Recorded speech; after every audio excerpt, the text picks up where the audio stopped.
pace all the time. And people are starting to see what is increasingly there, that we are watching the unfolding imposition of a fascist global state or communist global state. They're the same either way. I'm sure people in fascist Germany and people in Stalinist Russia thought there was a big difference between the worlds that they lived in. Different names for the same basic control system. But I would suggest that if we stay only at the level of the five senses, only at the level of the world we see banking scams, manipulated wars, Orwellian imposition, then we're not going to get truly what is going on. Because I say this, look at it. This world has been changing and is changing so rapidly in terms of all different aspects of this control system, the way they manipulate education, manipulate wars, put in the people they want as presidents, give us all this shite through food and drink, control the media, manufacture the global warming scam, big pharma, and 9/11 and all that stuff. And it's coming in such a coordinated way. So if we are going to think that this situation that we're seeing unfold goes back to a few men and women in dark suits or whatever sitting round a table saying, what's our next move? We are clearly massively missing the point. And the vast majority of people who over the last few years have started investigating this, they will not go any further. They will not go any further because, A, their belief systems won't let them, often their religious belief system, but also they are fearing what other people will think about them if they go into some of these areas I'm going to go into now. What people make of it is up to them. My right to say it is up to me. So yes, it's not just people sitting around a table somewhere in the world discussing the next move. There's the level where we see this unfolding in the news and what have you. Then there's this other dimensional, non-human level to look at, as I will in this section. Then there's the level of the nature of reality, which I've introduced already. And then there's this whole stuff about the moon, which I'll get into in this section too. And the rabbit hole doesn't end there. It goes deeper and deeper and deeper. And the deeper you go into the rabbit hole, the more we understand what the game is, the more we can change the game. And it's all about the control and programming of perception. That's the only way the few, and it is a few compared with the global population, that the billions can be controlled. Manipulating how we interact with reality, keeping from us that we are consciousness, putting us in these bubbles of our sense of limitation, and I can't, manipulating the way we decode reality, and therefore making us see the world as the control system wants us to see it. That's the basis of all of it going through the day, because that's the basis of all of it going through the whole conspiracy. So yes, of course, on one level, it does manifest as dark suits sitting around a table discussing the next move. But that's still the play-out world of this conspiracy. It's not its origin. It goes beyond them into the advisors in the shadows, the Mandelsons in this country. Peter Mandelson, if he's not manipulating, he gets withdrawal symptoms, that man. And into the Rahm Emanuels, ditto, in America, the controller, handler of Barack Obama. It goes into deeper levels, beyond them, deep in the hidden secret society network. And eventually, it goes out of this dimension. And that's where this whole thing is really coming from. Beyond the frequency range of visible light. And it involves non-human entities. Some of them people call the greys. The main ones, I would say, and have been saying for a long, long time, take a reptilian form. They operate outside. They can come into visible light. But in terms of the reptilian part of this, they can't stay here for that long. So people say, why don't they just come and take over? Because they can't, or they would. They can come for so long, but their vibrational difference, incompatibility, means they have to leave. They can't stay for long, although there are technological ways they can stay for longer. And they operate outside visible light, and they manipulate this reality through bloodlines, interbreeding bloodlines, that I'll come to. and we call them the Illuminati families. So, we operate with invisible light, but outside of that, sharing the same space, is infinite other worlds and realities. And if a so-called UFO comes into this reality, because it's coming into visible light from where we cannot decode, it just seems to appear out of flipping nowhere. Because what it's done, it hasn't actually come in, it's just changed its vibrational state to resonate with invisible light, and it's like, it came out of nowhere. And then how often do you see it? Honestly, mate, there was this bloody UFO, and it disappeared just in front of my eyes. What are you on, mate? You on the pop or what? What it's done is increased its vibrational resonance to go beyond on visible light. Therefore, to the observer, it disappears. It hasn't disappeared at all. It's left visible light. And this range of frequency we call our world is being manipulated from vibrational frequencies beyond it. And Satanism is a network within visible light that interacts with these reptilian entities in various ways I'll get to before the end of the day. Places or areas of the heavens that come up, Orion comes up again and again in relation to these reptilians. And in terms of non-human visitations, so does the Pleiades, so does, in terms of the reptilians, area of the heavens they call the Draco constellation, which appropriately, coming through the word derivations, brings us draconian. And of course, draconian laws are the Orwellian laws coming in. Very, very appropriate. Sirius is involved as well. So, won't be able to get into this today, and there's a lot more to know anyway, but so is what happened to Mars, is all involved in this story, how it became the devastated place it was, but it is, but wasn't before. And when I talk about these areas of the heavens, I'm not necessarily talking about those places with invisible light. Because just as we are multidimensional, so planets and stars, etc., are multidimensional. And just as a planet might be devastated within visible light, it's not necessarily devastated on other vibrational frequency levels of itself. Because the Earth, too, operates in visible light, but also multi-levels, like everything else. Another major part of this story is that when these reptilian entities started intervening, they manipulated human genetics through interbreeding. Not necessarily physical interbreeding, interbreeding through technological methods, and also changing human form by changing the messages, the information, I'll come to this before we finish this section, that the DNA is picking up. And through that, you can change a form by changing the information the DNA is picking up. And it's no accident that humans have massive, fundamental reptilian genetics. This part of the brain, which scientists call the R complex or the reptilian brain, will be very, very important as we go through this second part of the day, because it's fundamental to how human behavior and human perception is manipulated to see the world as we currently see it. This interbreeding is talked about and recorded all across the world in the ancient accounts. Of course, I guess because it's the Bible, the best known is this section from Genesis. There were giants in the earth in those days, and also after that, when the sons of God came unto the daughters of men, and they bare children to them. The same became mighty men, which were the old men of renown. But that's just the biblical version. Got a frog in my throat, the reptilian going. All across the ancient world, you see similar stories and accounts of this interbreeding. Something else goes parallel with the reptilian story.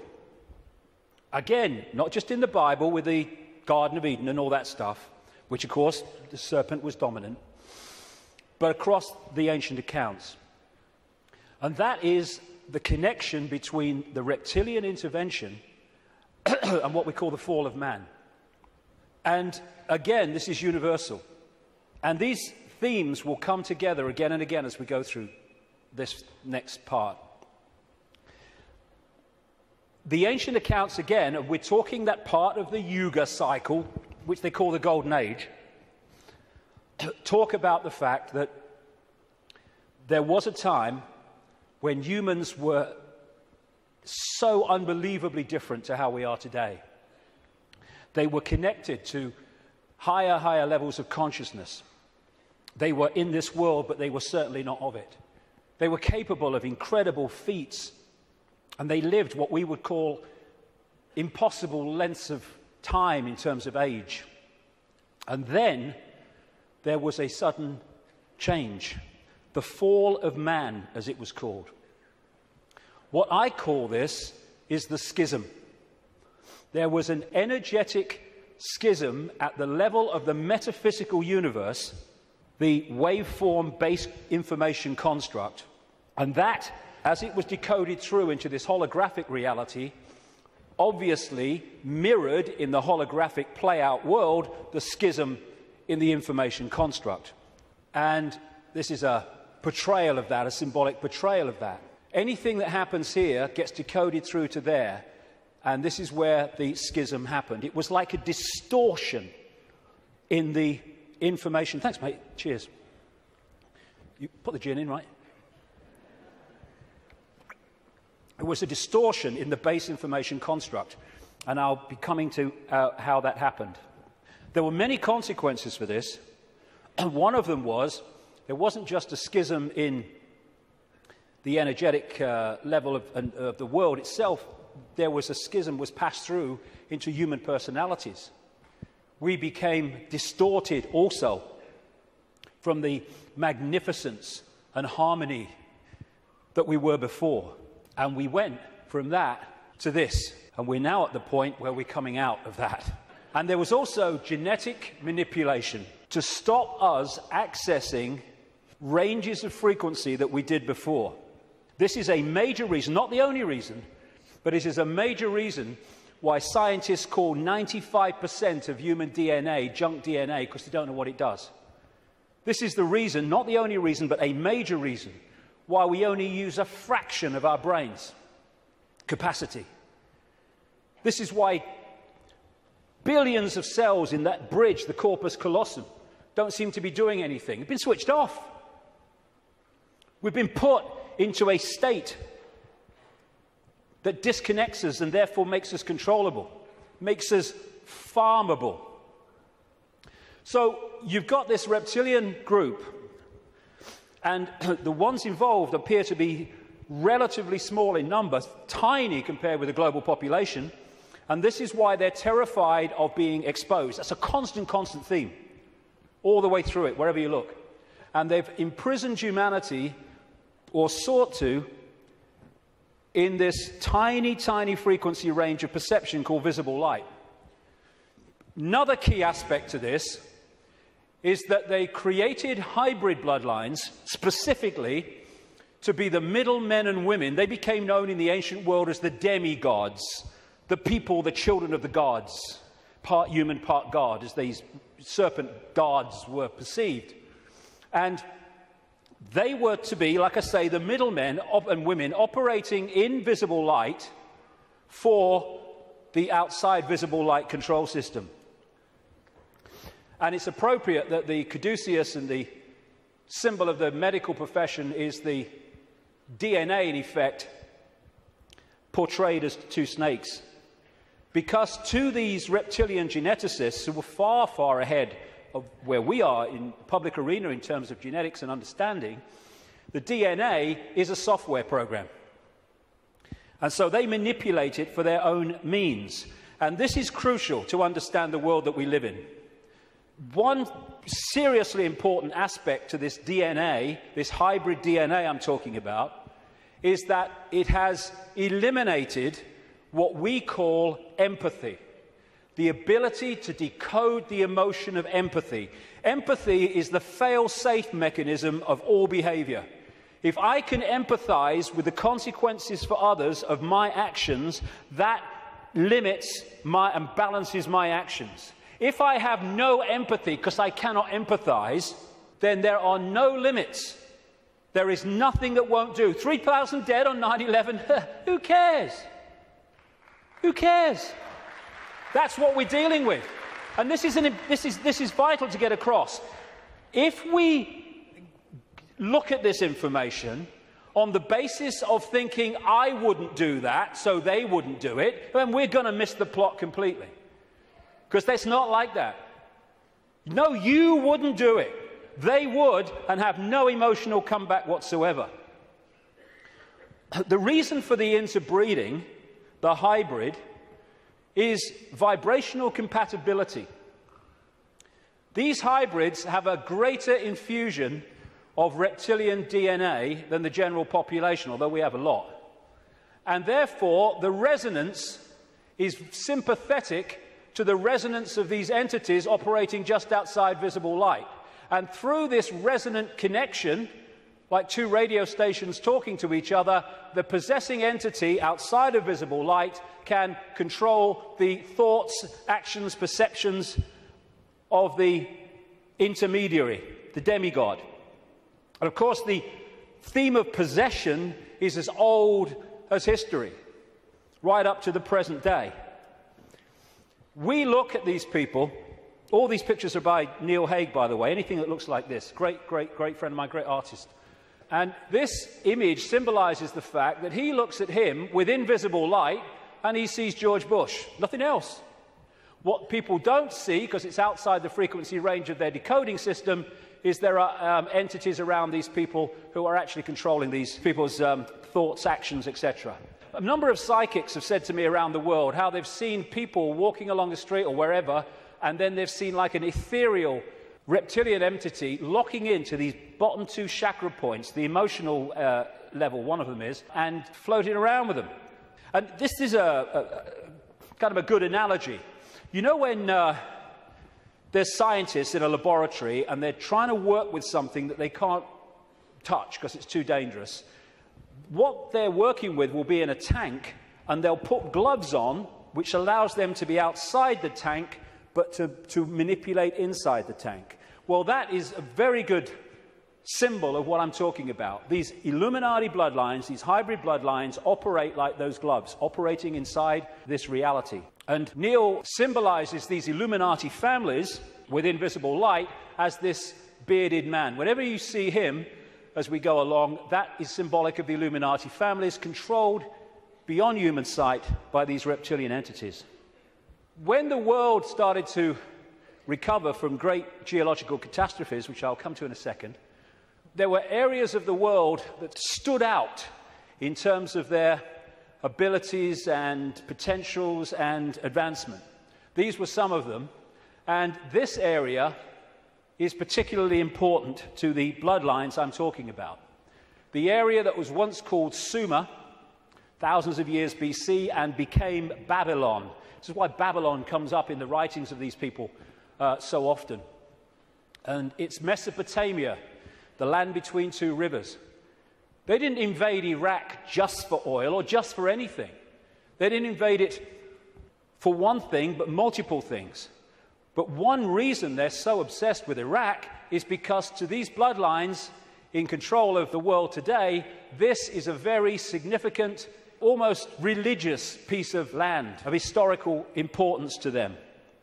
As Sumer and Babylon broke up, these bloodlines started going walkabout. They became the royal families of the world. And what do royal families claim? The right to rule because of the divine right to rule. The Chinese emperors used to claim the right to be emperor because of their genetic connection to the serpent gods. And this is a theme all across the world between the serpent gods and royalty. They became the aristocracy and the royal families, claiming the right to rule because of their DNA. Just down the bloody road from here, we have a head of state in Britain to this day who is only head of state because of her DNA. Head of state because of her DNA. I actually made a complaint, nothing happened to it, but I made a complaint to the Race Relations Commission, or whatever they call it. They said, if you see racism, report it. So I reported the royal family. I thought, well, I mean, you would.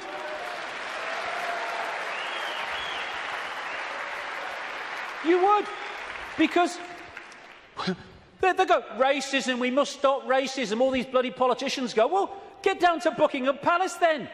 You're saying you can only be head of state, not only if you're bloody white, effectively, but if you only come from the same bloody family. Ridiculous. Anyway, it's always been and it still is. And so these aristocratic and royal families moved on. Eventually, when the people started to rebel against overt royal control dictatorship, these families, some of them stayed in the royal families overtly, and there's still some around, like ours. But these families moved into politics, into banking, into business, and became the dark suit, but they still perceived themselves as royalty, as special, because of this genetic connection to the serpent gods. And through the British Empire, the so-called Great British Empire, and the other European empires, as these bloodlines moved up into Europe from the Middle East, etc., they exported these bloodlines all over the world. And we saw them in power in what we call colonization. But there's two types of control. One has a finite life, one can go on forever until it's exposed. The one that has a finite life is a dictatorship that the people under dictatorship can see, touch and taste. Communism, fascism, apartheid. People know where they stand, and eventually, therefore, they will rebel against it because they know what they're dealing with. The greatest form of control is a control you can't see. Prison without the bars. You can't see the bars because you'll just sit there. People do not rebel against not being free when they think they are. And that's the idea of replacing the colony control with another kind of control called freedom. So what happened is, as these colonies, like the United States as it became, etc., and all the others around the world, as they were given independence, what was left out in those countries were the bloodline, under different names, the secret society network that manipulates the bloodline agenda, and those countries have gone on being controlled ever since. But because they have the ability to have a vote every 4 or 5 years, they don't realize they live in a tyranny. And that's how it works, the prison without the bars, and until it's exposed, it'll go on forever. And so these kind of people, especially the Rothschilds, they are major, major players in this. They are the middlemen for the manipulation of this reality from these entities mostly outside of this reality. And what they've created is like a global transnational corporation. What you have with a corporation is you have a headquarters somewhere in the world, and then in each country you have subsidiary companies of that headquarters, that central point. And all the subsidiaries in the world carry out the policy of the central point. Well, what these Illuminati hybrid family networks have done is create exactly the same, but instead of companies, they are secret society networks. So you've got the center of the web in Europe, for historical reasons, at operational level anyway, places like London, not the British government, the secret society centre in London. In Rome is another one, the Roman Church, Rome, and other points in Europe. And then in each country, you have families from the network in those countries whose job it is to run the networks that control that country's business, banking, politics, media, all of it.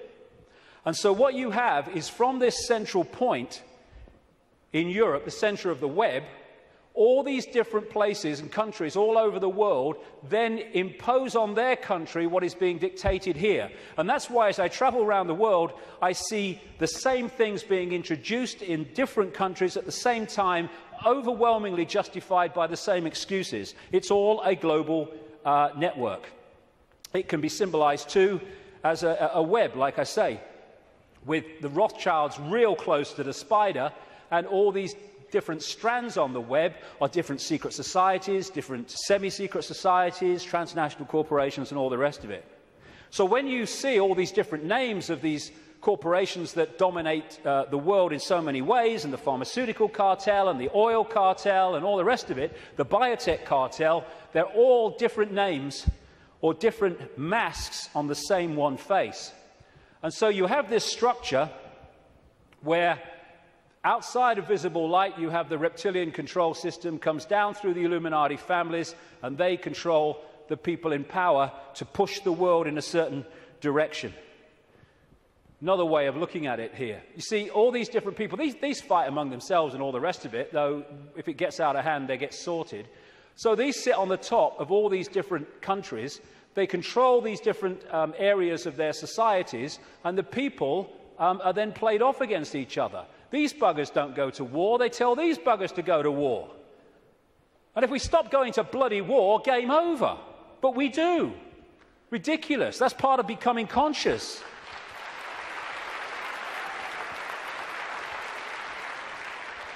So these people are just pawns in a game, in a way, genetic pawns in a game. They're just kind of shells to play out this agenda with invisible light. I mean, some batches are better than others, of course.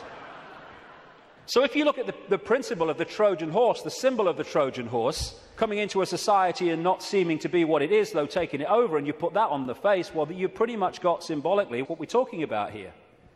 People send me pictures from around the world and stuff that they find on the internet and elsewhere, which have a kind of reptilian feel about them. I'm not saying these are reptilian eyes, it could be a trick of the light, but I've used it because it gives an indication of the number of people that have told me this all around the world, from all walks of life, how they've seen people shift from a human to a reptilian state, and especially the eyes are the first to go.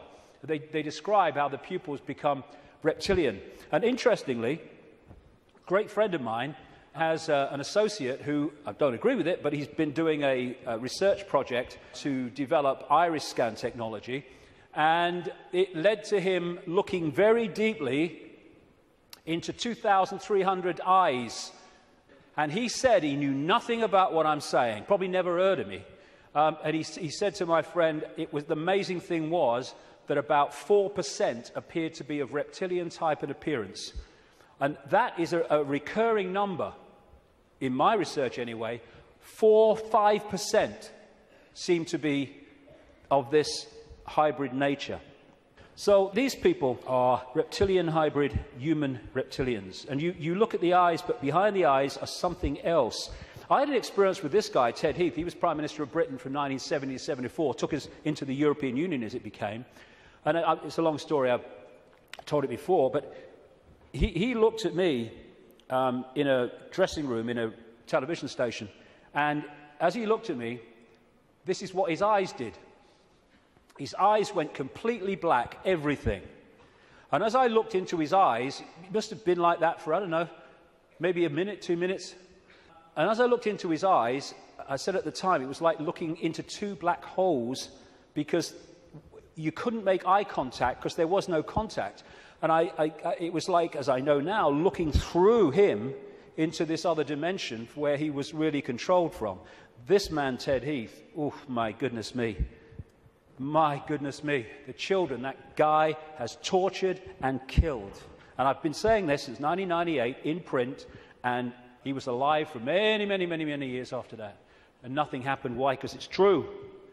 And so these people are like hiding behind human form. And hey, I rest my case. I rest my case.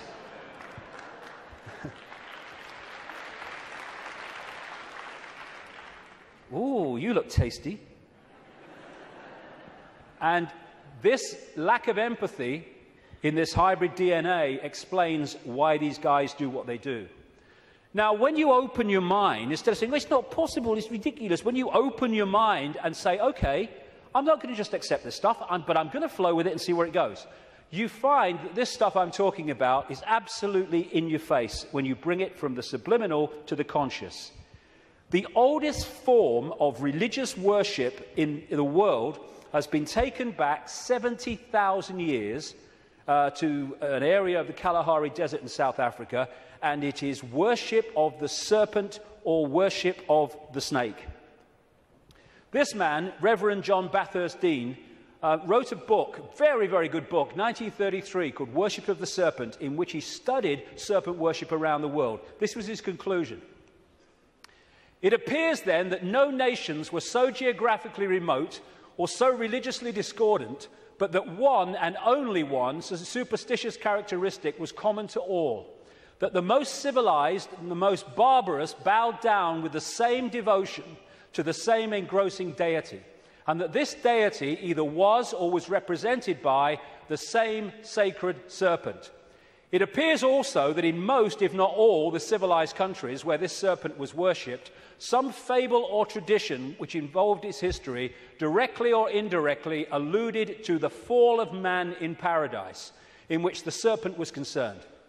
What follows then, but that the most ancient account respecting the cause and nature of this seduction must be the one from which all the rest are derived, which represent the victorious serpent, victorious over man in a state of innocence and subduing his soul in a state of sin, as he would call it, as a reverend, into the most abject veneration and adoration of himself. Like I say, wherever you go, it comes up. You find obvious representations of the serpent gods. These were found in graves of the Ubaid people that preceded Sumer in what we now call Iraq. These were the Nagas, the shape-shifting reptilian people of Asia. The Druids used to worship a serpent god called Hu. If you play that word through, Hu-man becomes serpent man, appropriately. The Egyptians used to worship serpent gods and represent their pharaohs as a result of that in this way. You had the cobra coming from the headdress there. You had the cobra head gear itself representing the snake. You had the belly of the cobra. The cobra is a constant common symbol of this serpent race. In Central America, you had Quetzalcoatl, the feathered serpent god, and the Mayan version of it was Kukulkan in places like Chichen Itza. Of course, right across Asia, Japan, China, etc., the very most dominant symbol of that part of the world is the dragon, which comes from this worship of the serpent gods. Folklore is full of serpent stories and what have you. When I first met Credo Mutwa, a long time ago now, he contacted me when I was going around South Africa, this Zulu shaman, the official historian of the Zulu nation, because he'd read in a book called The Biggest Secret that I'd introduced this reptilian stuff for the first time. And he said, Mr. David, how do you know? How do you know about the Chitahuri? And I didn't know about the Chitahuri. Tell me. And he told me the story of African history where the Chitahuri, which translates as children of the serpent or children of the python, had taken over the world in the very same way that other parts of the ancient world described it. This is a painting that he did of one type of this Chitahuri from ancient and modern accounts. And he showed me this called the Necklace of the Mysteries. It says a necklace, it's very, very heavy, copper, and it goes on your shoulders. How he keeps it on his shoulders, I'll never know, it's so heavy. And he uses it as the historian of the Zulu nation, the symbols hanging from it, to tell the story of Africa and the world in general. And pride of place on the front is a non-human entity with a willy in come and get me mode and a human woman.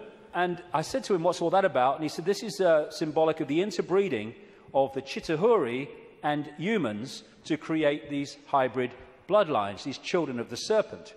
And then I asked him, oh, by the way, that's copper now, but in the original, and this Necklace of the Mysteries, by the way, is mentioned in accounts 500 years old, and Credo reckons it's about 1,000 years old, and it has a flying saucer on it, very clearly, a flying saucer hanging from it, which the storytelling says that's how the Chitahuri came here. Anyway, this is copper now, but it used to be gold. Someone stole it, and they couldn't afford to put gold back, and that takes us to North Africa and Egypt, and the base story of the Egyptian myths, and that's the golden penis of Osiris, which all relates into this golden bloodline, this special bloodline. And when I said to Credo, why is it not reptilian, he said, because the Chitahuri, and this is a theme I've found all over the place, the Chitahuri said you must not portray us as we really are. Some people did, most people didn't. They had to do it symbolically, so they made it absolutely, obviously not human, but not reptilian for fear of the consequences. And when I was writing the new book, Human Race, Get Off Your Knees, I came across a work in progress, I think it's finished now, by a man called Pierre Sabac, and he was producing a book called The Murder of Reality. And Pierre Sabac spent 7 years nearly poring through dictionaries. He's crazy about words and derivatives, pouring through dictionaries and what have you, of all these different peoples and different languages and different eras. And he put together the fact that the language, the very language, if you follow the derivatives back from the language we use now and their origins, where the words came from, tell the story of this reptilian serpent god race taking over humanity, and also how they used to symbolize this race for reasons I've just said, not as they really were, but as eagles, as hawks, as owls, as angels. If you take the word angel back to its origin in Sabac's research, you get a word meaning snake or serpent. And so we have the eagle on so many countries' flags and logos, including the United States most famously. You have the owls, invariably with the goddess of Babylon, Semiramis or Ishtar. You have the story of the angels, especially the theme of the fallen angels, representing this reptilian race and interbreeding with humanity. And you have Horus, the son of God of Egypt, the virgin-born son, represented as a hawk, again with the reptilian imagery. This seraphim, one of the hierarchy of angels in Christian and Hebrew Jewish belief, seraphim word means snake or serpent, if you take it back to its origin. You have the flying serpent disc, which is widely used in the ancient world. And another thing that they did was they symbolized the heavens as the upper ocean. We have the ocean that we have, obviously, and then you had the upper ocean, which was the heavens. And so they talked about the gods and the serpent gods coming in their heavenly boats through the upper ocean. And so you have a lot of marine symbolism, which doesn't relate to the sea, it relates to the upper ocean. And it's reading this. These bloodlines were known in the ancient world under different symbols and different codes, like children from heaven and earth, and children of the gods, children of the sky. And another big symbol of these gods, these serpent gods, were the watchers. They were called the watchers. This is widely found.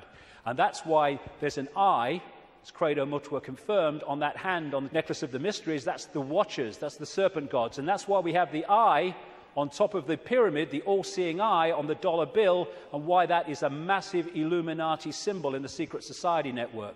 They are the gods overseeing the pyramid of control. One way that they often symbolized these hybrid bloodlines in the ancient world was as part human, down to the bottom of the torso, and then the legs or the bottom part being a snake. You come across this a great deal when you research this stuff. This is all symbolic of this half-human, half-snake symbolism. Over and over and over again you see it. And the cobra, like I say, is very much a common symbol of these serpent gods, as is fighting the serpent gods and battles with them. Even the word Messiah comes from Messa, the Nile crocodile, which they used the oil from the Nile crocodile to anoint the pharaohs. And even today in the British coronation ceremony, they symbolize that as part of our own ceremony appropriately. In the Bible, the devil is symbolized or described in reptilian terms. The old serpent called the devil and Satan, who deceiveth the whole world. He was cast out into the earth, and his angels were cast out with him. Fallen angels, again, the recurring theme. All these folk tales about kissing frogs and turning into princes, and invariably you get reptilian themes, all part of the same story. And people send me images from all over the world as a result of the information I put out. It's amazing how many times you see the symbol of reptile and humans, or part human, part reptile. Or overseeing the gargoyles in the palaces and castles and churches of this elite are symbolic of that. And of course, over the last, 20 years or so, there's been a massive reptilian symbolism in children's stories and children's entertainment. And then recently, you saw this, it's a quick one, this 16th century painting in the National Portrait Gallery of Queen Elizabeth I, they thought she was holding flowers because that's what someone had painted over. But with wear, what's underneath is coming to light, and this is a representation of it. It was in one of the papers, again, holding the snake, very, very appropriate. And these aristocratic families, which became the hybrids, again, used reptilian, dragon, and all these other serpent images on their various coats of arms and what have you. And one of the centres, like I said earlier, is London. Not necessarily London, the Great Conurbation, but the City of London and the temple that runs into the City of London. The City of London, of course, being the great centre of not just British finance, but global finance. And how appropriate that they, too, have the symbol of the flying dragon and the symbol of the Knights Templar Secret Society, a major strand in this web of secret societies, as the very symbol of the City of London. You pass these as you go into the city, of course. Another theme you find with images around the world is of serpents eating humans. And not nice, it isn't, of course, but they do eat humans. When these reptilians come into visible light, they use humans as their food, like humans use animals, cattle, sheep. And then you'll see the recurring theme all over the world. This is in Central America, the Mayan area. This is a painting by Credo Mutwa from South African myths of the serpent gods, the Chitahuri, eating humans. And this is Alfa Romeo. What's it doing there? What's it bloody doing there? Same thing. And in the garden of one of the palaces, or whatever you call them, mansions of Silvio Berlusconi in Italy, the leader and one of the world's most corrupt men, is, again, the same image. And outside of visible light, they feed off human energy, human emotion, especially, well, only low vibrational emotion, because that's all they can really access. And so they have to keep humans in a state of mental and emotional suppression so that we keep feeding out this energy, which they then absorb.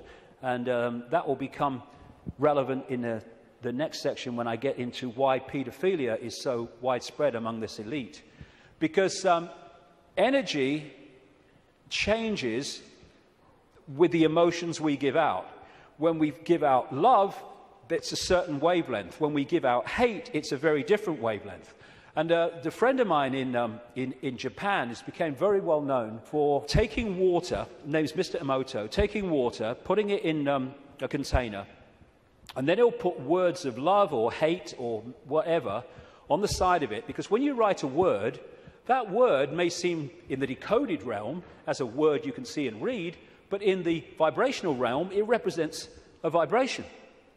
If you could see the vibration of writing the word hate to writing the word love, it would be dramatic. In fact, you're looking at it. Because what happens is, after he's put the word on the side of the water, he then freezes the water really, really fast. I've seen his laboratory where he does it. And then he photographs the crystals. This is the crystal from a water that had love and appreciation written on it. This is the crystal that had hate written on the side of the water. And he's done whole books about this stuff with all these pictures in it. And this is the energy that these entities absorb when they're outside of visible light, which is most of the time. And therefore, they have to keep us in a state that keeps producing that. All this vampire stuff, because they drink human blood with invisible light because it carries the human genetic code and allows them to hold their vibrational compatibility with this reality for longer before they have to get the hell out of it. That's why they drink so much blood. And then there's this thing about shape-shifting, where, I've had a lot of, laughter and ridicule. So what's bloody new about this? And people say, well, you can't go from a solid body to a solid body and back again. And I'm saying, do you know? I agree with you. Of course you can't. But that's not what's happening, because there is no solid body. It's all happening as a decoding system. There is no solidity. So what shape-shifting is you have a situation like this, and the front dominating from our perception of observation energy field is the human one. So we look at George Bush or somebody, and we see a human. But sometimes, especially at times of high emotion, this shift can happen where the reptilian field comes forward. And as it does so, becomes the dominant one, often briefly, the observer now starts decoding that. And then it shifts back, and you start decoding this. And to the observer, decoding that shift, creating the holographic reality in their head, which is where everything happens, to their observation, someone's gone from a human to a reptilian, and then back to human again. It's not, of course, shifting solidity. She's a hologram like we're all holograms, and they can shift. This is where shape-shifting happens, what we call physical shape-shifting, illusory, in our heads. So the road to tyranny began when these reptilians arrived. Before that, like I say, the world was very different. The golden age, the time when humans were just extraordinary before the suppression. And then came this energetic schism, this distortion in the information construct, which got played out into the holographic world as, on one level, as massive geological events. with volcanoes and storms and what have you. And of course, symbolized by Noah and the Great Flood, though there have been many of these, not just one. And Noah is simply a biblical version of much, much older stories that tell exactly the same story of how the earth turned over, how there was a massive flood, tidal waves, what we call today tsunamis, how there were great geological catastrophes and upheavals, and basically the world was, certainly the society that went before, was destroyed. It was a blank sheet of paper. And in this distortion, humans lost the power of the connection they had to higher levels of awareness. And this happened. We went from being part of the field, knowingly so, and to being taken over and suppressed by this reptilian race. Because once the blank sheet of paper was created by the geological catastrophe, and why that happened I'll come to not very long from now, the earth started to settle down, and when it settled down, then everything started to be rebuilt, but in a very, very different, much lower level than it was before. And there was the genetic manipulation too. And in China, unlike most other countries, you can't access vast tracts of the internet because the computer system has been firewalled off to stop Chinese people accessing that area of the internet that the authorities don't want them to see. What happened as a part of this intervention, I kind of mentioned it a little earlier, is that human genetics were manipulated to do exactly the same to us, to firewall off us from the level of reality that we could access before. So we went into this prison called visible light that we've been in ever since, and particularly isolated in the left side of the brain so that we only perceive through the five senses, and we can only see structure and language and hierarchy and all that stuff, and our potential dramatically reduced. And this world came as a result of it. And it's dominated by controlling human perception, by suppressing our true self and dictating what we bring into holographic reality. Okay, now let's go really crazy. I've had enough of only being half crazy. Let's do the bloody lot, eh?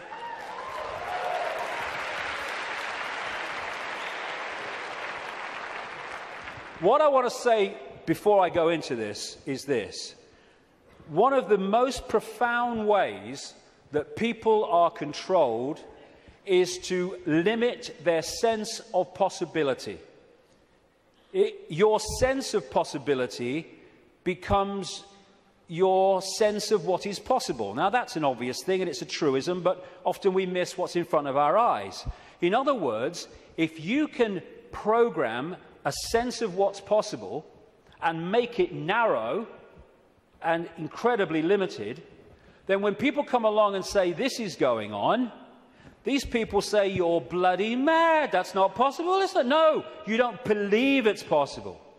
Talking to some of the insiders that I have over the years, and talking to other people who've done the same, there is a feeling among some of them that these entities technologically, and I keep emphasizing, there's not that many of them compared with humans, and so therefore they have to keep out of sight, and that's one of the reasons, the major reason they want to cull the global population, because it's out of hand from their point of view. Well, stick around, it's going to be out of hand a bit more very soon. But they reckon, some of them, that this technology that these people are working with, these entities are working with, is like 10,000 years ahead of where we are. But that's a bit of a misnomer, because there's a line, like a Rubicon, of awareness of how reality works. And when you're this side of it, you are in a state of tremendous limitation. But once you cross it, and by realizing the nature of reality that I've been talking about today, suddenly you can move very fast in terms of your ability and your potential and all the rest of it. But while we're here, they reckon they're about 10,000 years ahead. So we're dealing not with what we can do, but with what very advanced technological entities will do. Not spiritually advanced, intellectually, technologically advanced. What happened was that I was writing this latest book, And I sat down one morning. I've had one or two thoughts about this before, but they've come and gone. But I sat down one morning at the computer to start writing. And it was like, I've had this so many times in my life, in the last 20 years. It was like an energy field descends upon me, and suddenly I just knew the moon was not what it seems to be. It wasn't the heavenly body, the natural phenomenon that we believe that it is. And from that moment, information started to come to me in the five-sense world, pointing to exactly that. Again, we come back to that line 20 years ago. Knowledge will be put into his mind, and at other times he will be led to knowledge. This combination has been constantly repeating, and it gets more and more powerful. First, I get an insight out of nowhere. The moon's not real. Where's that come from? And then suddenly it starts. I went on the internet, and within 2-3 minutes, I was expecting to find nothing. I just put on a few words indicating the moon's not real in the sense that we think it is. And bingo, within 2-3 minutes or less, I'd found this book, Who Built the Moon, by two researchers who've written other books. One of them an investigation into Freemasonry. And this book details the extraordinary anomalies relating to the moon. And they came to the conclusion, and I absolutely bloody agree with them, and a bit more than that too, as I'll come to later, that this is what we're looking at. The geometrical connections and everything, and the mathematics and the relationship between them in terms of size and position is just mind-blowing. And what I'm suggesting, and I'm not alone over the years at this level of it, though I think I might be alone at the next bit, that I'll come to in a second or a few minutes. I've been there before, I don't mind. Is that the moon is actually a hollowed-out planetoid by a very, very advanced race, and it was brought here to take the Earth over. And what they do, this seems to be a modus operandi. They bring these moons in, and as they bring them in, they fundamentally affect the Earth. I mean, the Earth is at the spin it is and is at the angle it is because of the moon. Massively so, anyway, because of the moon. So when they come in, bingo, things change, and the society that was there before ain't there anymore. And then gradually they take them over in ways that I'll come to. So when the moon came in, and again, it's so important to come back from the holographic world to the base construct. We see a solid moon, yes, in the play-out world. But back here, it is an energetic construct in the metaphysical universe. And as it came in, and other things that happened, which I talk about in the book, it created this distortion in the information construct of the waveform information base of this universe. And as it did so, it was played out here in all this catastrophe and stuff that I talked about and the ancients talk about. It was played out as this great geological catastrophe and the great flood and all the rest of it. And what is a common theme that they talk about, the ancients, in relation to this? The earth turned over. And you think, how the freaking hell can the earth turn over? Well, what happened? What happened when the moon came in, the earth turned over? It's at an angle that it is today because of the moon. And so the distortion brought an end to the world that was there before, and we basically went back to rubbing sticks together because of what happened. And that distortion was played out in the human mind, the human perception, the human psyche, and we completely changed our perception of the world and who we are, where we are. So in Who Built the Moon, like I say, I do recommend it, the way it looks at the anomalies and everything, and the connections between these three bodies. And these mathematical, geometrical connections only apply to these three bodies in the solar system. They don't play out against the other planets, just these three. And the moon is so perfectly positioned that because of where it is, when we have an eclipse, it is the same size as the sun. That's why we have the eclipse. And the authors of Who Built the Moon say this: the moon is bigger than it should be, apparently older than it should be, and much lighter in mass than it should be. It occupies an unlikely orbit and is so extraordinary that all existing explanations for its presence are fraught with difficulties, and none of them could be considered remotely watertight. When you go on and you say, where'd the moon come from, you get this story. And like so much in what we call science, that people take it as fact, it's actually a theory which repeated becomes fact. But then you go back and you find that it's a theory. And the first one is the moon was created by what's known as the whack theory, or the big whack theory. And that is that a Mars-type planet came in, smacked the Earth, great chunk came off, and became the moon. When the physics of that didn't work out, they came up with the double whack theory, where the Mars-type planet hit the Earth, bit comes off or whatever, and then the Mars-type planet thinks, well, I'll give him one with the right, I'll give you one with the left, comes back and whacks it again, the old 1-2. Talk about bloody desperate. And the truth is, and honest scientists will tell you, they have no bloody clue where the moon come from, and it shouldn't, by physics, be there. This guy, Isaac Asimov, a Russian professor of biochemistry, did a lot of writing on this sort of stuff, and he said this, quite rightly: we cannot help but come to the conclusion that the moon by rights ought not to be there. The fact that it is one of those strokes of luck almost too good to accept. Small planets such as Earth with weak gravitational fields might well lack satellites. In general, then, when a planet does have satellites, those satellites are much smaller than the planet itself. Therefore, even if the Earth has a satellite, there would be every reason to suspect that at best it would be a tiny world, perhaps 30 miles in diameter. But that is not so. Earth not only has a satellite, but it is a giant satellite, 2,160 miles in diameter. How is it then that that tiny Earth has one? Amazing. Some scientists don't even talk about a planet-satellite relationship, but a planet-planet relationship. The moon's bigger than Pluto. The best explanation for the moon is observational error. The moon doesn't exist, that scientist said. Another one from NASA: it seems easier to explain the non-existence of the moon than its existence. And then we get the hollow moon. This is what I'm saying, and others have said, is that it's a hollowed-out planetoid. In November 1969, the moon was hit by a lunar module to the equivalent of 1 ton of TNT. The shock waves built up, and NASA scientists said the moon rang like a bell. Maurice Ewing, a co-director of the seismic experiment, told the news conference, "As for the meaning of it, I'd rather not make an interpretation right now, but it is as though someone had struck a bell, say in the belfry of a church, a single blow, and found that the reverberation from it continued for 30 minutes.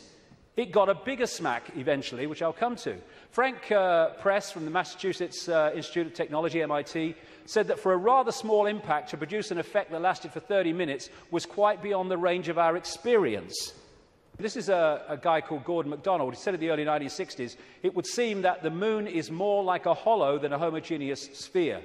And this guy from MIT said the lunar orbiter experiments had vastly improved knowledge of the moon's gravitational field and indicated the frightening possibility that the moon might be hollow. Now, we'll come to this bigger whack. A launch vehicle struck the moon with the equivalent of 11 tons of TNT, and NASA scientists said the moon reacted like a gong and continued to vibrate for 3 hours and 20 minutes to a depth of up to 25 miles. Ken Johnson, a supervisor of the Data and Photo Control Department during the Apollo missions, told Who Built the Moon author Alan Butler that the moon not only rang like a bell, but the whole moon wobbled in such a precise way that it was almost as though it had gigantic hydraulic damper struts inside it.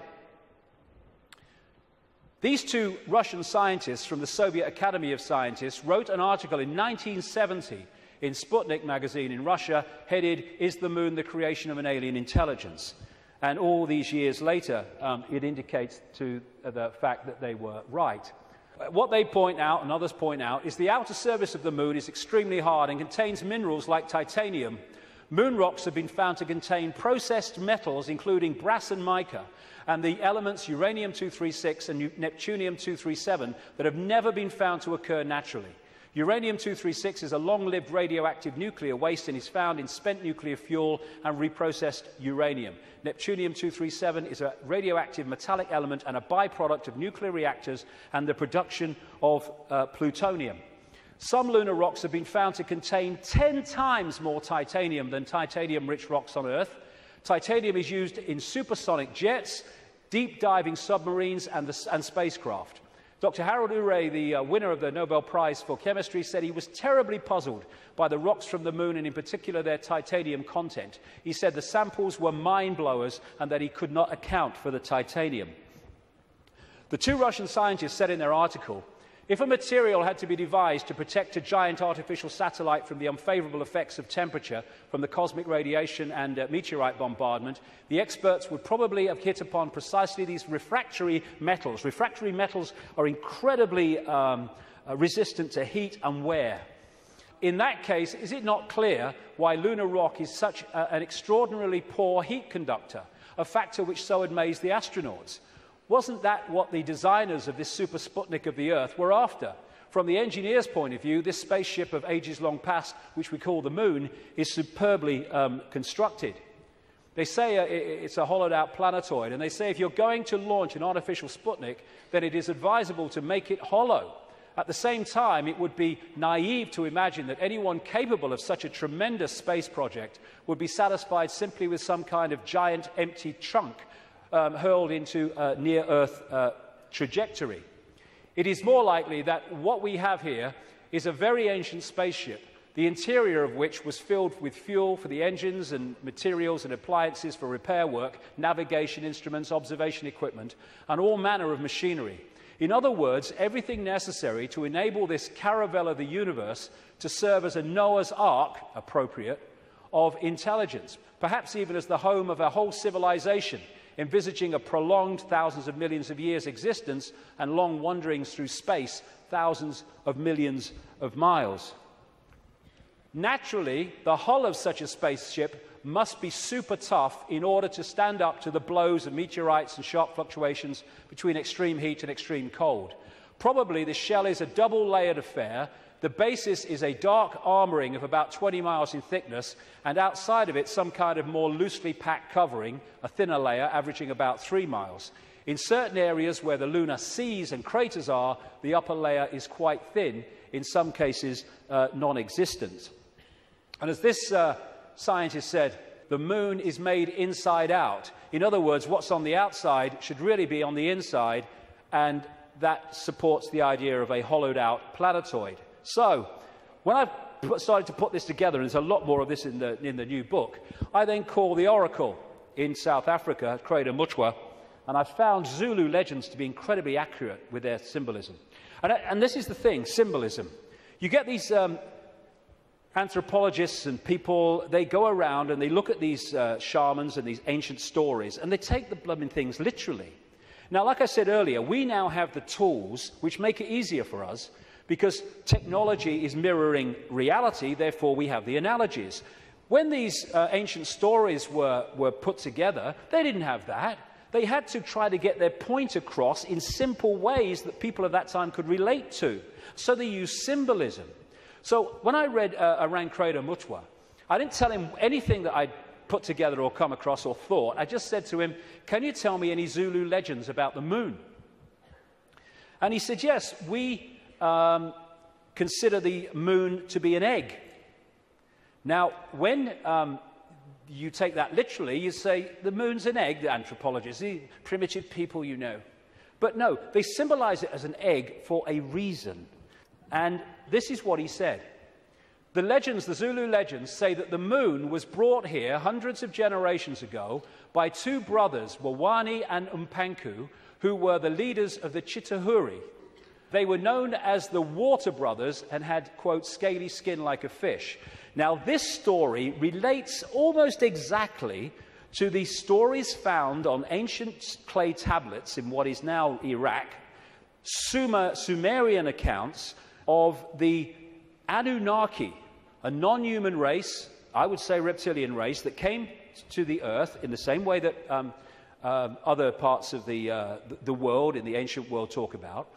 And the Anunnaki, according to these accounts, were led by two brothers called Enki and Enlil. And at least one of them, Enki, was symbolized under another name too as in relation to water, exactly the same as this. Zulu legends tell of how Wawani and Mpanku stole the moon in the form of an egg, and this is why they symbolize an egg, not because they're primitive, from the great fire dragon and emptied out the yolk until it was hollow. They then rolled the moon across the sky to the earth and caused cataclysmic events on this planet. Zulu legends also say that the Chitahuri threatened to move the moon if humans didn't do what they said because of the devastation that would cause.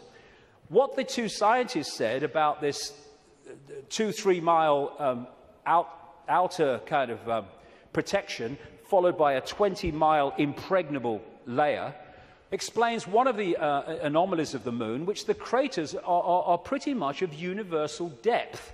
Even though the scale of the impact and the size of the crater can be massively different, the depth is about the same, really, within a very short ratio. And that's, the scientists say, because it goes into the outer layer, the kind of buffer, but it can't go further than this inner protection layer that is impregnable.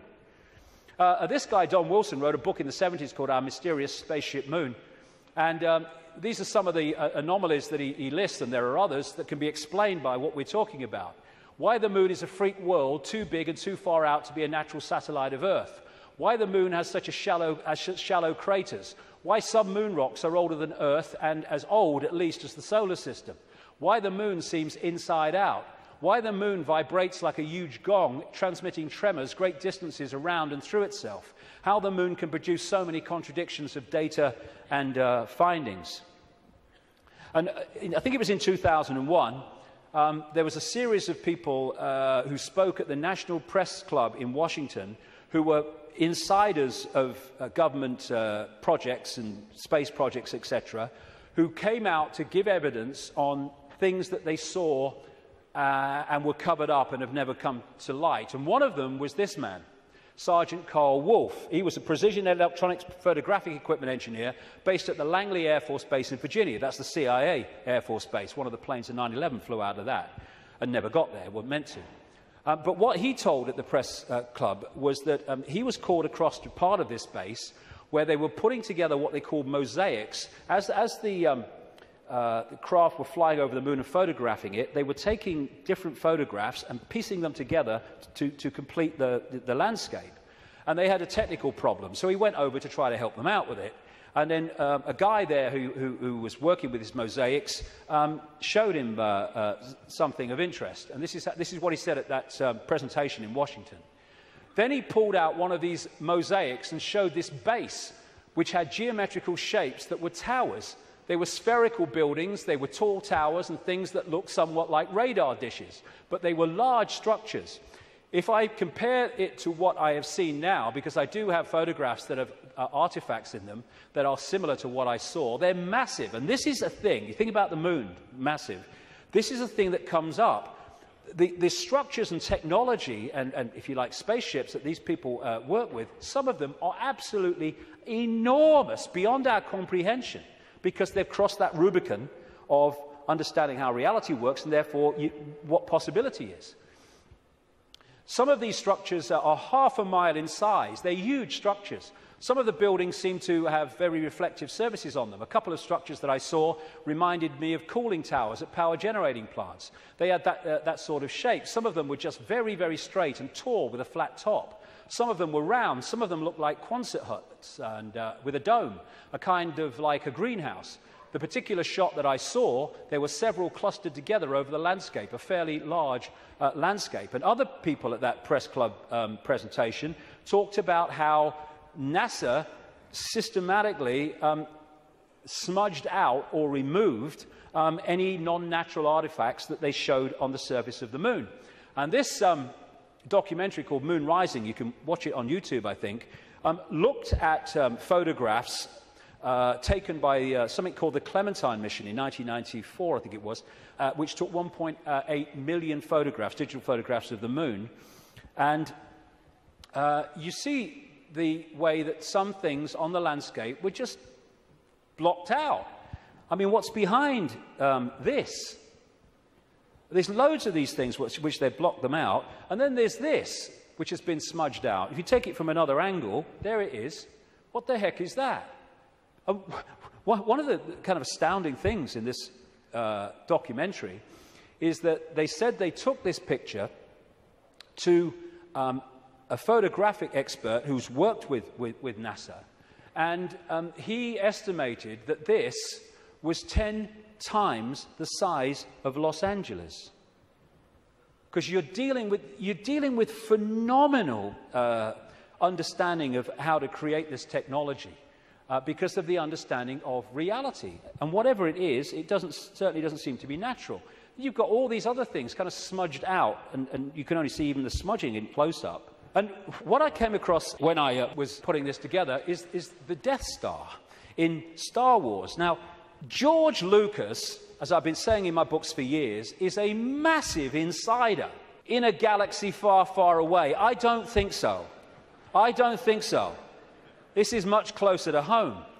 And, of course, in the Star Wars movies, the Death Star it looks very much, of course, like the moon, and it was constructed to move in on planets and take them over in the same bloody way that I'm talking about in relation to the moon, and there's more to know too.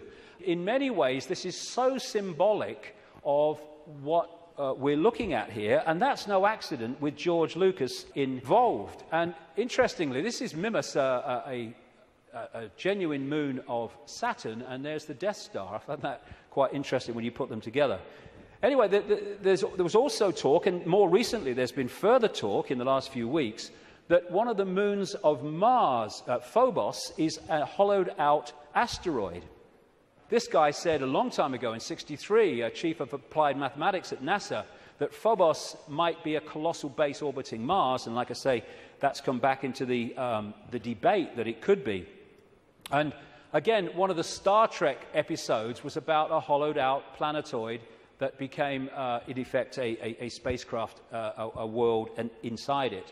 And so much of this science fiction that puts this stuff in our face as fiction ain't fiction at all. They're getting it from fact.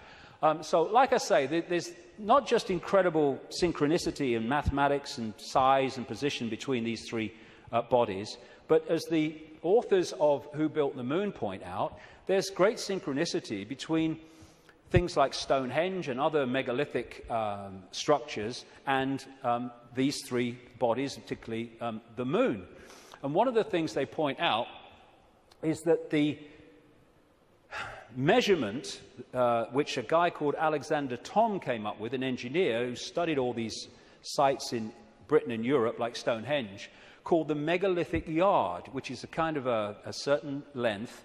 And he said that all these major, especially Stonehenge and things like that, broke down into these megalithic yard mathematics. And what the authors of this book are saying is that the moon breaks down to the same mathematics. This is what they say. This all seemed very odd. The megalithic structures that were built across Western Europe were frequently used to observe the movements of the sun and the moon.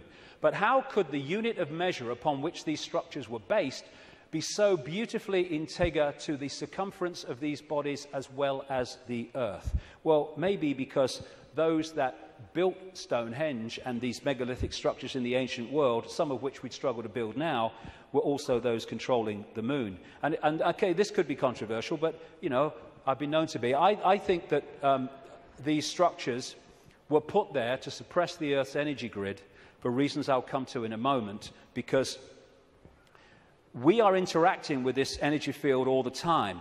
And how do you control all the fish at once? You control the sea they're swimming in. And the way to control humanity and suppress humanity is to suppress the energy field and the energy and information available in that field that we can access. And these fantastic structures were not done by humans alone, let's say that. Now, this is where I am probably alone for the moment. I don't think I will be forever, but there you go. When I was, I do this more in detail in the book, but I'm trying to connect dots here. What I came across when I was putting all this together, again, was something I've termed the moon matrix. The first section today is absolutely crucial to understanding how this can work.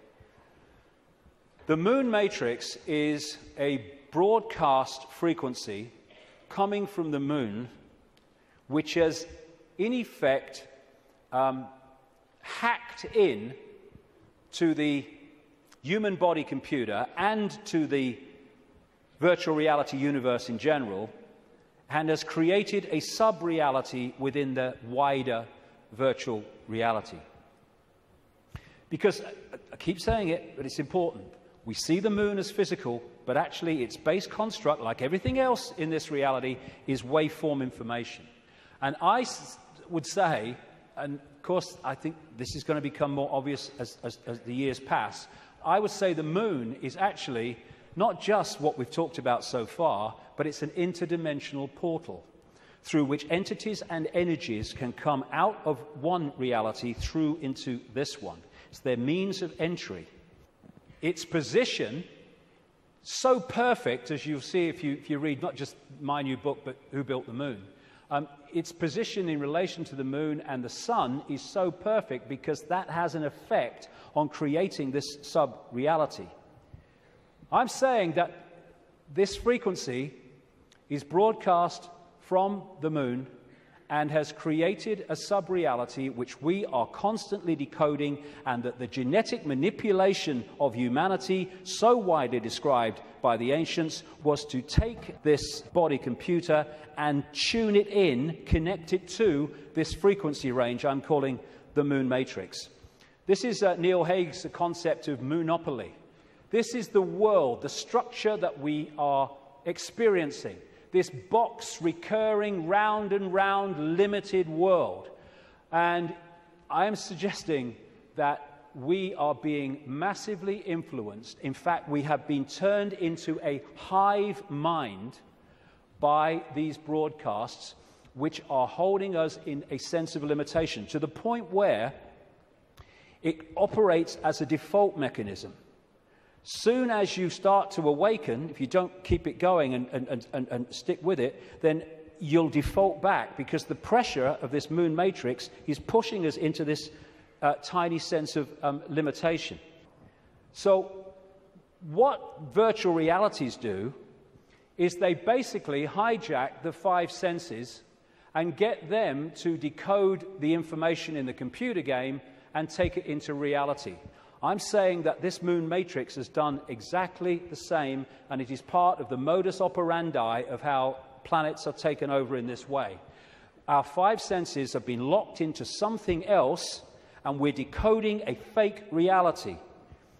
Basically, we are connected to this symbolically, which is a hive mind, which is why we are so herd-like when we weren't before. And if people are going, "Whoa, okay, what?" Just stick with me, because the layers will go on. What I've been talking about today is the fact that this base vibration from the black holes goes through this cycle, and it elicits different information in the form of photons from the suns, which we decode, and the reality changes. We go through different epochs. What I'm saying is that this moon matrix has hacked in to that photon energy stream and has done what the Chinese authorities have done to the computer system in China. They have stopped us accessing vast amounts of the virtual reality universe that we used to before. Now, if anyone thinks this is fantastic, that we could see things that aren't really there and not see things that aren't there, this is a New Scientist. America has just switched from analog to digital television. In the short time of about a year that the analog frequencies are not being accessed because they're going to be filled up by other things like mobile phones, suddenly, for the first time, scientists can see and connect with radio waves from galaxies they couldn't before. Why couldn't they do it before? Because we were watching the flipping telly. Prior to the switchover in America, naturally occurring radio waves at frequencies between 700 and 800 megahertz were obscured by analog TV signals, preventing astronomers from investigating the universe using this band. The freeing up of this bandwidth is a once-in-a-lifetime opportunity to see galaxies in this range. Now, you imagine what is capable by this high technology in blocking frequencies so we can't perceive what's there and we perceive things that aren't there. That's what this is doing, I suggest.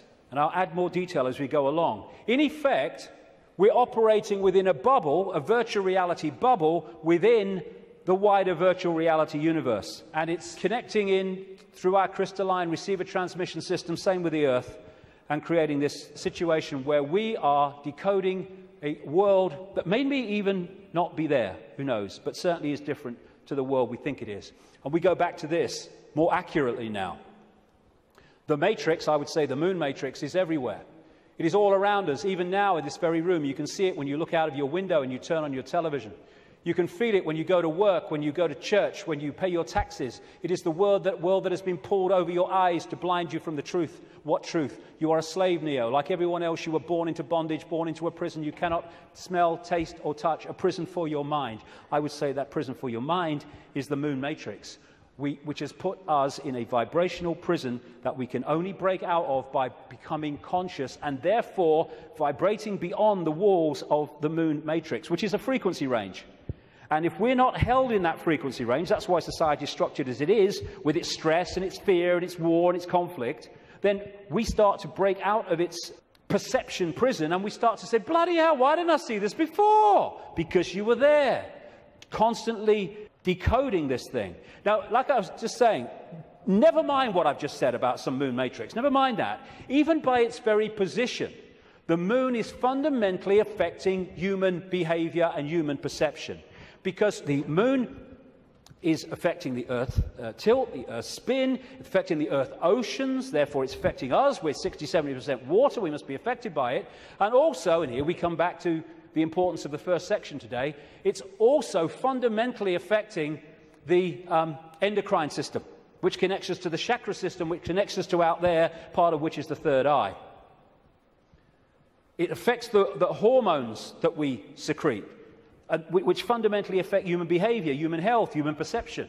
Not with any matrix, just by being there. And it fundamentally affects this, the pituitary and the pineal gland that give us the sixth sense ability to see beyond the five senses. And what it has done, it has shut down, in so many people, on purpose, the third eye, which in our previous pre-domination mode, we used to perceive vast areas of reality beyond which we can now.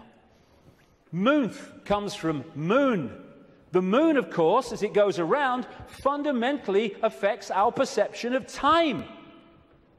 We have moons because of the moon. It's a monarchy. It's a hybrid monarchy. And one of the major ways they control us, seems to be a modus operandi again, is money, controlled by the Rothschilds. Now, I saw a film some years ago called They Live. It was a B-movie, and it was not just produced and directed. He wrote the music, every bloody thing, by a guy called John Carpenter. You follow John Carpenter's movie-making history, and you will see that he bloody knows a great deal. He'll say he doesn't, he bloody knows a great deal. He does movies and horrors and Satanism and all this stuff, and he did this movie called They Live, and I thought it was very symbolically accurate when I first saw it, but now it's unbelievably accurate. For those who haven't seen it, you go on YouTube, put John Carpenter They Live in, you can see it in sections still today. The story was this. It was set in the future, but the future was about now, because it was a few years ago now. There was a massive economic depression, and this guy comes along with his tools on his back. He's walking around America trying to find a job in the building industry. He gets a short-term one at this building site. At the end of the day, one of the other builders said, do you have anywhere to stay? Because there's a massive economic depression. People are living in tent cities and corrugated iron makeshift villages on wasteland. Exactly what's happening in America now, incidentally. And he's now having nowhere to stay. So anyway, he goes back with him to stay at this corrugated iron tent little village thing on the wasteland. And he starts getting interested because there's things going on across the church, across the way, that seem very strange to him. And the villagers mocked up some kind of television in a kind of Heath Robinson way. And when they're watching the television, suddenly it breaks out of the main channel, and there's just a man's face on the screen saying, they're here, they're controlling, you don't know, all that stuff.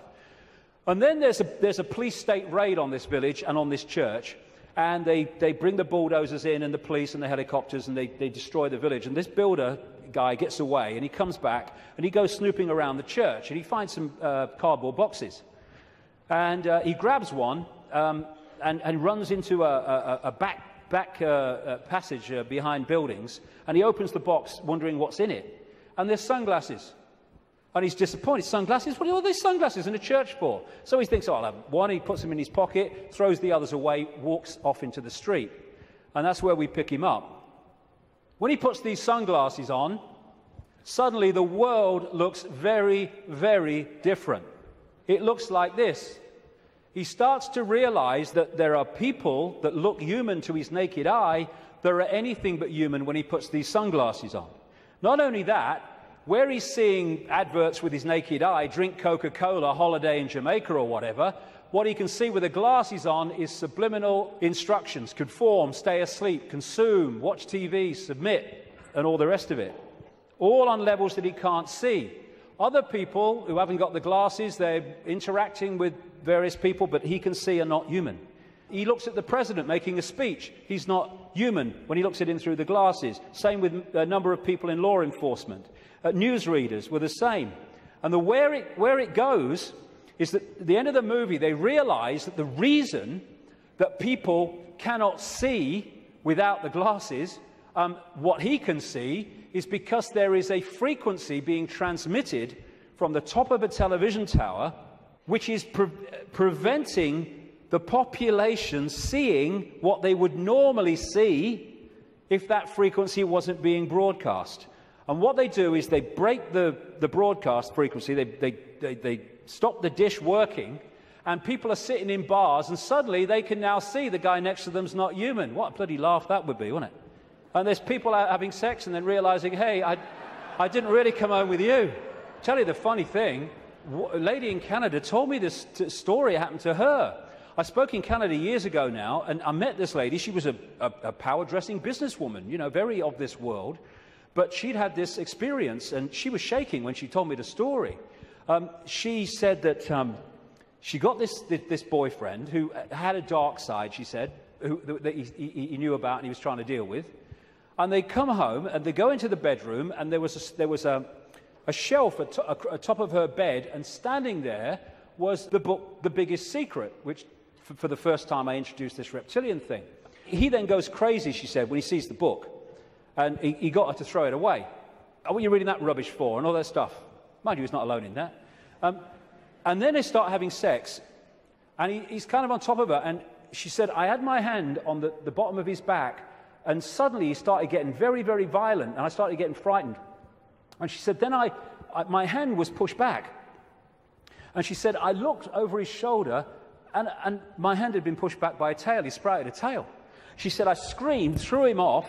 And for a second or two in front of me, he was totally reptilian, and then morphed back to human and ran out of the house, never seen him again.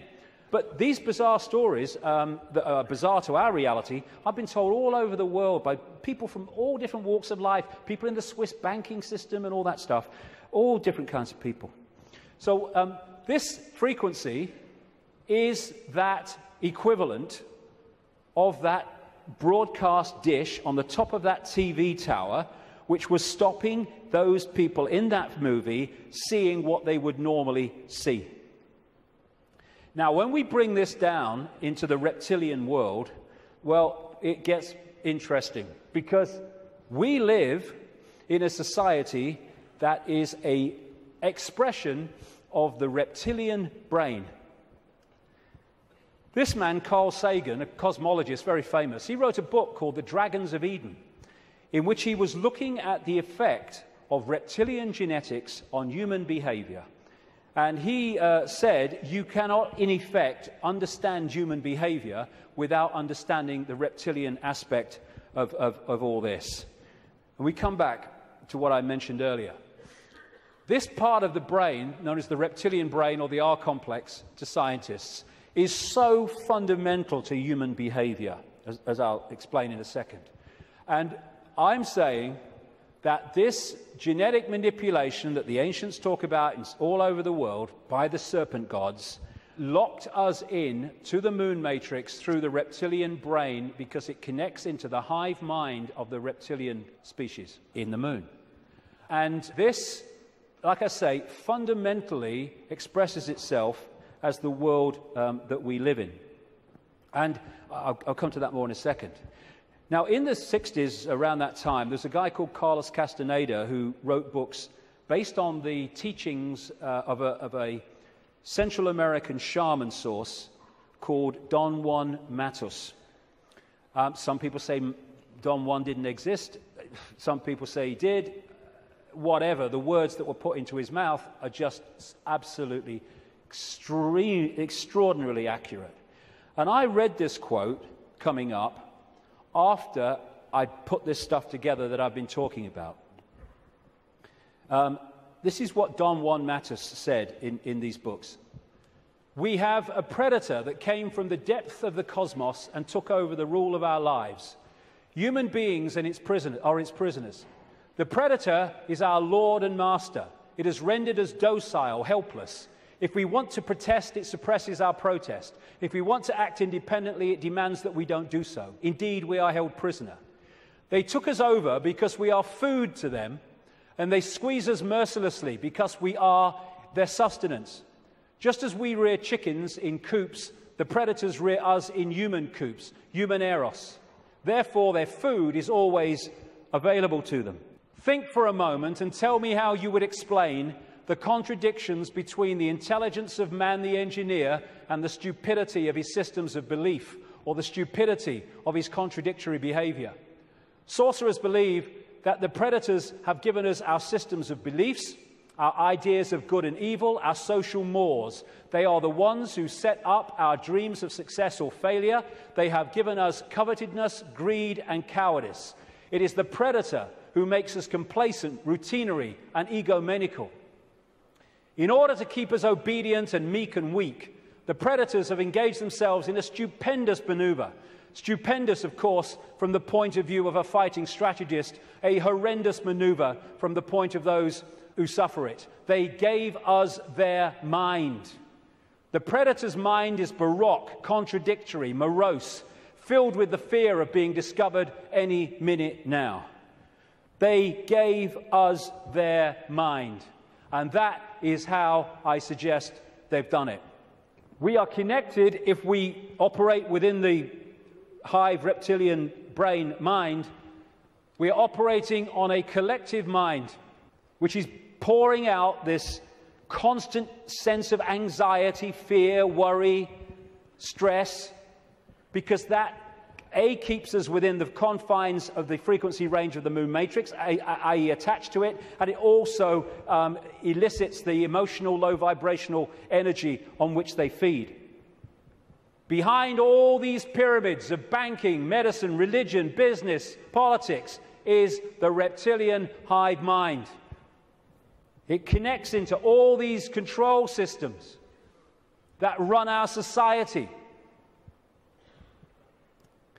And now let's look at the character traits of the reptilian brain. Is this our society or what? This is mainstream science, by the way. From the reptilian brain, we get primitive and emotional responses, cold-blooded behavior, lack of empathy, if not balanced out by other parts of the brain, and territoriality. This is mine. Get out. A desire to control, an obsession with hierarchical structures of power. Aggression, might is right, winner takes all. And it is dominating our sense of reality and our reaction and responses to events and other people. This is the word that sums up the reptilian brain: survive, survival. It doesn't think, it hasn't got the ability to think, it reacts. That's why it can react so fast. There are good things about it. When you're driving along in your car and someone walks in front of you, what rams the anchors on immediately, without thinking, instantly, is the reptilian brain. But when that starts to impact on other parts of our behavior and our lives, then it becomes a very negative thing indeed. It is the reptilian brain and its fear of not surviving. It's always scanning the environment for threats. Not just physical threats, but threats on other levels of our experience, which I'll explain in a second. And therefore, the targeting of the reptilian brain and the constant triggering of it is what gives us this constant fear, this constant stress, worry that goes on in all areas of our lives. Will I meet the rent at the end of the month? Oh my God, will I lose my job? Oh my God. And the more that we can be put in fear, here we go, the more we operate in the reptilian brain. That's why we're constantly given reasons to fear and to be anxious. Be afraid, be very afraid. The big bad monster's coming as soon as we've invented him. And when he's gone, we'll have another. Terrorism! Ah! Global warming! Ah! Swine flu! Ah! The economy! Ah! I don't look like her! Ah! I don't look like him! Ah! Constant reasons to fear.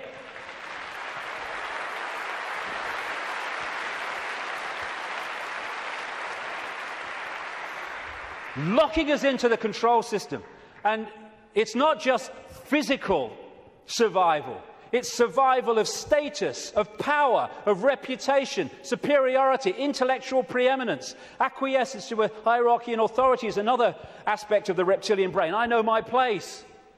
And you know, when you put information out that challenges the status quo view of scientists and academics, they react vehemently. Why? Because the reptilian brain's kicked in. Survival of their reputation, survival of their belief system. When you put out information that challenges people's religious beliefs, not you're saying you're wrong and all that stuff, you're just saying here's some information, which if it's true, that can't be right. They vehemently attack you. Why? Because the reptilian brain's kicked in, because the belief system is in danger of not surviving. Fear of money. Money is fundamentally reptilian brain. Two polarities of it. One, fear of not surviving, fear of not having enough to pay the rent, to eat. And on the other hand, you can get so locked into the reptilian brain, and this is what the hybrid bloodlines do, that you equate survival with far more than is necessary to survive. So you get people, especially in these bloodline networks, who have got more money than they could spend in 100 lifetimes, but they get up with the sun every morning to go and earn bloody more. It's an obsession, it's an addiction, and it's connected to the reptilian brain, which fundamentally drives our perception of reality. Don Juan Matus again. I know that even now, though you never have suffered hunger, you have food anxiety, which is none other than the anxiety of the predator who fears that at any moment now its maneuver is going to be uncovered and food is going to be denied. Through the mind, which after all is their mind, the predators inject into the lives of human beings whatever is convenient for them, and they ensure in this manner a degree of security to act as a buffer against this fear. Sorcerers of ancient Mexico reasoned, here we go, that man must have been a complete being at one point, with stupendous insights, feats of awareness that are mythological legends nowadays. And then everything seems to disappear, and we now have a sedated man. What I'm saying is, what we have against us is not a simple predator. It is very smart and organized. It follows a methodical system to render us useless. Modus operandi, done it many times. Man, the magical being that he is destined to be, he's no longer magical. He is an average piece of meat. There are no more dreams for man, but the dreams of an animal who is being raised to be a piece of meat, trite, conventional, imbecilic. This is what becoming conscious brings us out of. Control of perception is the bottom line of this conspiracy. You know, I'm all for exposing 9/11s and banking scams and engineered wars, but this is the bottom line. And if we miss it, then we're going round in circles and we'll get nowhere. Interestingly, the Zulu legends say that before the moon came, they used to worship the sun as female. And then everything changed. This change from perceiving the sun as female to worshipping it as male made possible the creation of warlike kings that took what they wanted by force. Everything changed when the perception of the sun changed. And the perception of the sun changed when the moon matrix kicked in and changed our perception of everything. And in so many ways, this Avatar movie, I'm not saying Cameron symbolized it like this, I'm saying what it symbolized to me. The blue people, who were in total harmony with everything else, I'm saying to me are symbolic of humans as we were before the Predator came. And then the American troops with their high technology, let's kill people, we want these resources, so let's just go and get them and destroy everything to do so. They symbolize to me this reptilian intervention. And they even have, in the Avatar movie, of course, the concept of the possession of the blue people so that they could infiltrate their society while outwardly looking like they do and not being known to be who they are. These reptilians look down a different timeline to us because they're on a different wavelength. They're able to see further into what we call the future than we are. And therefore, if you access this network of secret societies, especially the inner circle, you can access the projected future of human society which this is planning. Therefore, you can write prophetic novels which further down what we call the timeline turn out to be staggeringly accurate. All you need to do is to access that projection. And you do it by accessing the Secret Society network.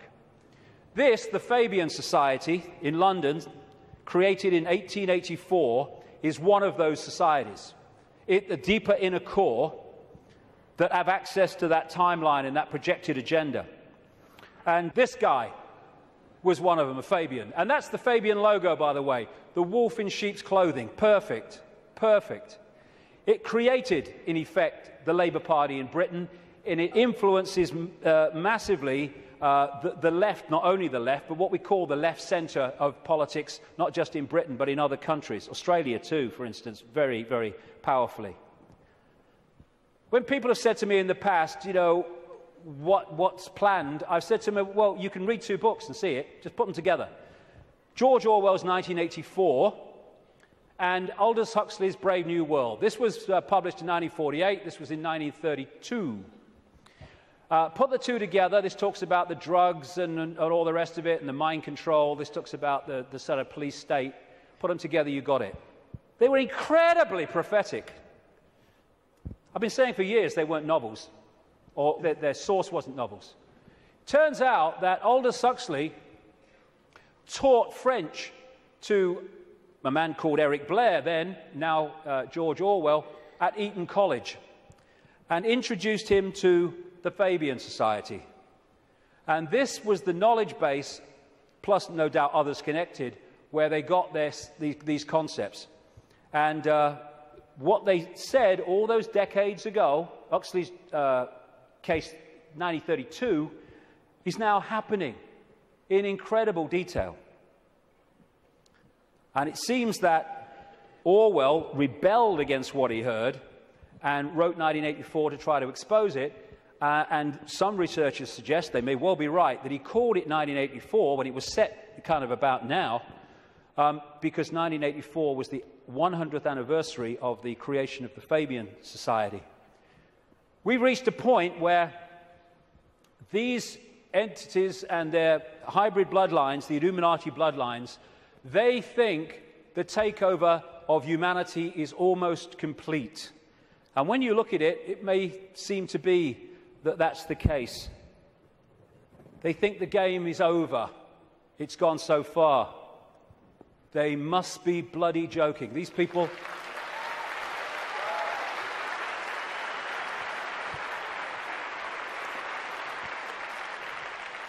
These people are in for the shock of their lives in the next few years. The shock of their lives. Because they can access so much, but they can't access beyond that. And they think the game's over because it seems to be here, but they can't perceive there. And when that comes in here, and it's very close to doing so, game over. Well, we've come a long way, haven't we? And what we're going to do now then is have a break for, say, 45 minutes, and I'll come back and look at the world as it is now and what's happening. Thank you very much. Thank you.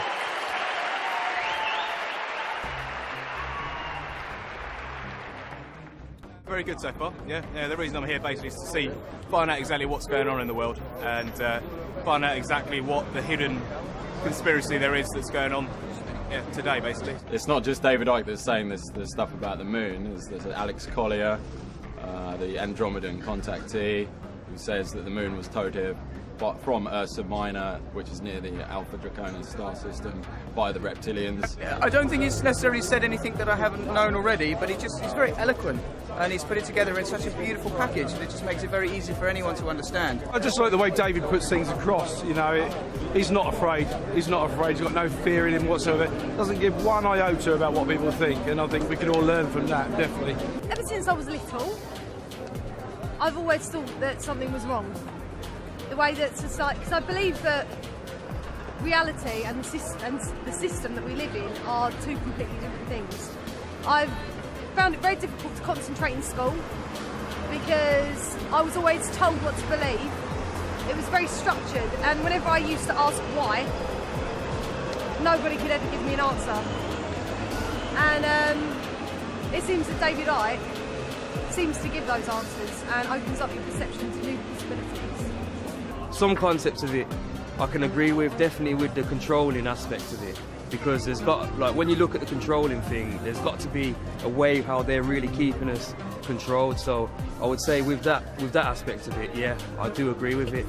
I have read and I have seen many videos, and I think he's great because there is a lot of truth